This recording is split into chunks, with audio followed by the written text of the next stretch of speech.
తెలంగాణ రాష్ట్ర out sourcing ఉద్యోగులకు corporation ఏర్పాటు చేసేంత వరకు పెద్ద ఎత్తున ఉద్యమం సాగుతామని చెప్పేసి ఈ రోజు ఇందిరా పార్క్ దగ్గర పెద్ద ఎత్తున ఉద్యమం చేస్తా ఉన్నారు. వారికి మద్దతుగా ఎమ్మెల్సీ అంజిరెడ్డి గారు రావడం జరిగింది. వారితో మాట్లాడే ప్రయత్నం చేద్దాం. సార్ నమస్తే. వీళ్ళు నిజమైన వాళ్ళు ఎన్నో సంవత్సరాల నుంచి పనిచేస్తా ఉన్నారు, కష్టపడి పనిచేస్తా ఉన్నారు.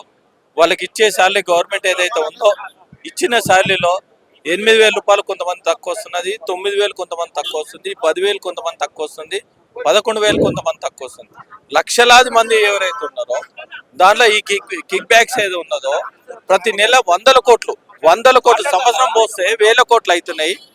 వాళ్ళు నిజమైన డిమాండ్ పక్క రాష్ట్రం ఏదైతే ఉందో 2018లో కార్పొరేషన్ చేసి వాళ్ళు ఆదుకున్నారు. యూపీ అదే విధంగా కార్పొరేషన్ ఆదుకున్నది. మొన్నటికి మొన్న క్యాబినెట్ మీటింగ్ పెట్టి కర్ణాటకలో వాళ్ళ 80% కార్పొరేషన్ చేస్తా అని చెప్పింది. అరే నీకు గవర్నమెంట్ ఎంప్లాయీస్ కన్నా ఎక్కువ మంది పనిచేస్తా ఉన్నారు, వీళ్ళు ఉంటేనే గవర్నమెంట్ నడుస్తూ ఉంటది.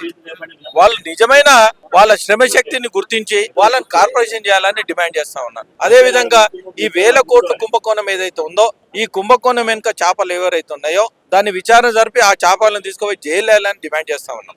అదే విధంగా వీళ్ళ డిమాండ్ ఏదైతే ఉన్నదో జెన్యున్ డిమాండ్ 15 సంవత్సరాలు చేస్తే వేరే ప్రైవేట్ కంపెనీలో 3 సంవత్సరాలు చేసుకున్నా పర్మనెంట్ అవుతుంది.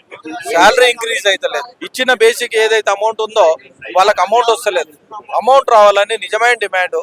రేపొద్దున ముఖ్యమంత్రి గారు కలిసి వినతి పత్రం ఇచ్చి ముఖ్యమంత్రి గారికి వివరించి 80% కార్పొరేషన్ చేయాలని డిమాండ్ చేస్తారు. అవుట్ సోర్సింగ్ ఉద్యోగులను పని మనుషుల కంటే హీనంగా చూస్తున్నారని చెప్పేసి మాట్లాడుతూ ఉన్నారు. అంటే 80% మీరు చూస్తా ఉన్నారు. యాక్చువల్ ఏంటంటే 15 గంటలు 16 గంటలు కష్టపడుతుంది. ఒక డ్రైవర్ గా ఎన్నో గంటలు కష్టపడుతుంది.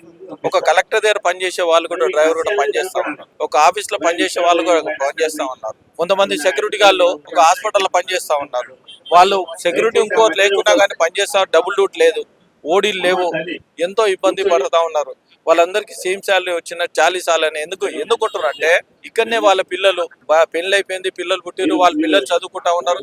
ఇక స్థాన స్థలం లేక వాళ్ళు దిక్కు తోచక పనిచేస్తాం. ఒకవేళ వాళ్ళు విజృంభిస్తే గవర్నమెంట్ అతలాకుతలమైంది.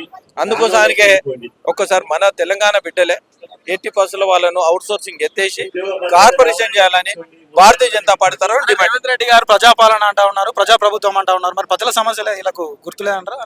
దున్నపోతు మీద వాన పడ్డట్టుంది. ఎన్ని రోజుల నుంచో వాళ్ళు స్ట్రైక్ చేస్తా ఉన్నారు. దున్నపోతు మీద వాడండి. మరి ఇంటెలిజెన్స్ ఏం చేస్తుందో ఇంకోటి ఏం చేస్తుందో 80% వాళ్ళకి అవుట్ సోర్సింగ్ ఎత్తేసి చేయాలని డిమాండ్ చేస్తా ఉన్నారు. మీరు ఇస్తున్న ఉద్యోగాలు కూడా ఇవ్వలేరు. ఉన్న ఉద్యోగాలు కాపాడాలంటే అవుట్ సోర్సింగ్ ఎత్తేసి కార్పొరేషన్ చేయాలని డిమాండ్ చేస్తా ఉన్నారు.